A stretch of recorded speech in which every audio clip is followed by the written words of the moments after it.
Praise the Lord. आज की भविष्यवाणी का वचन है, अभिषेक की कदर करें। मरकुस की किताब अध्याय 14 वचन 10। तब यहूदा इस्करियोती जो 12 में से एक था, प्रधान याजकों के पास गया कि उसे उनके हाथ पकड़वा दे। मेरे प्रियो, बाइबल बताती है कि जिस अभिषेक की आप कदर नहीं करते वह आपके जीवन में कभी काम नहीं करता। बाइबल में लिखा है कि यहूदा ने प्रभु यीशु मसीह को कभी प्रभु नहीं कहा, उसने हमेशा उनको मास्टर या रब्बी कहा, क्योंकि जो आपके मन में होता है वही आपकी जुबान पर आता है। उसने सोचा कि शायद प्रभु यीशु मसीह ने राजा बन जाना है और फिर मैं भी उसके साथ कोई मंत्री बन जाऊंगा। वो सोचता था कि शायद प्रभु यीशु मसीह ने एक दिन घोषणा कर देनी है कि चलो सब आ जाओ और तलवारें लेकर लड़ना शुरू कर दो, क्योंकि वो पुराने नियम में ही विश्वास करता था, जबकि प्रभु यीशु मसीह नए नियम को स्थापित करना चाहते थे। उसने प्रभु यीशु मसीह को कभी प्रभु के रूप में नहीं देखा, इसलिए जब शैतान ने प्रभु यीशु मसीह को पकड़वाने के लिए उसे इस्तेमाल किया तो बाद में उसको इस शर्मिंदगी की वजह से मरना पड़ा।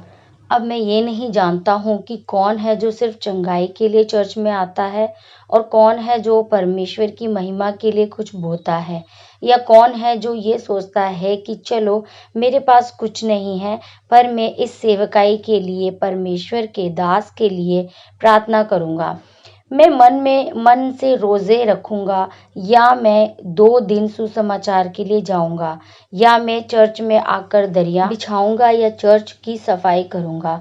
पर परमेश्वर सब कुछ जानते हैं। जिस अभिषेक की आप कदर नहीं करते वे अभिषेक आपको कभी नहीं मिल सकता।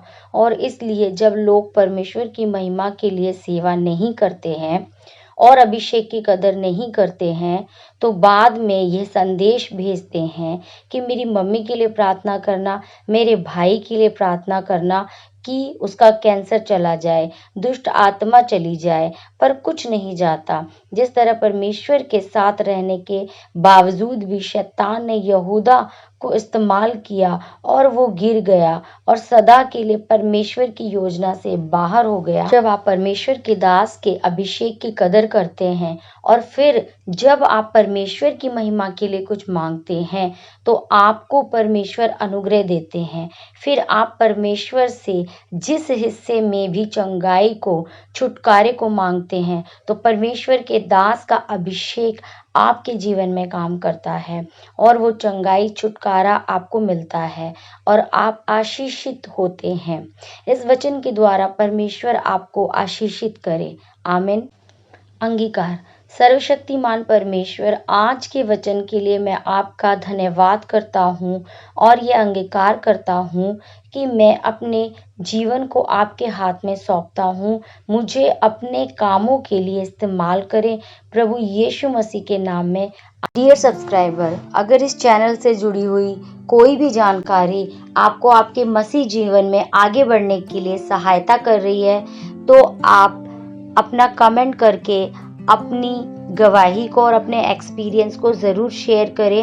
अंकुर नरूला मिनिस्ट्री से जुड़ी हुई यदि आप कोई भी जानकारी चाहते हैं या आपके आत्मिक जीवन से जुड़ा हुआ कोई भी प्रश्न है, तो आप इस चैनल पर कमेंट करके मुझसे बात कर सकते हैं, या फिर चैनल के लिंक में आपको ईमेल एड्रेस मिल जाएगा, आप मुझे मेल कर सकते हैं। इंस्टाग्राम पर भी मुझसे बात कर सकते हैं।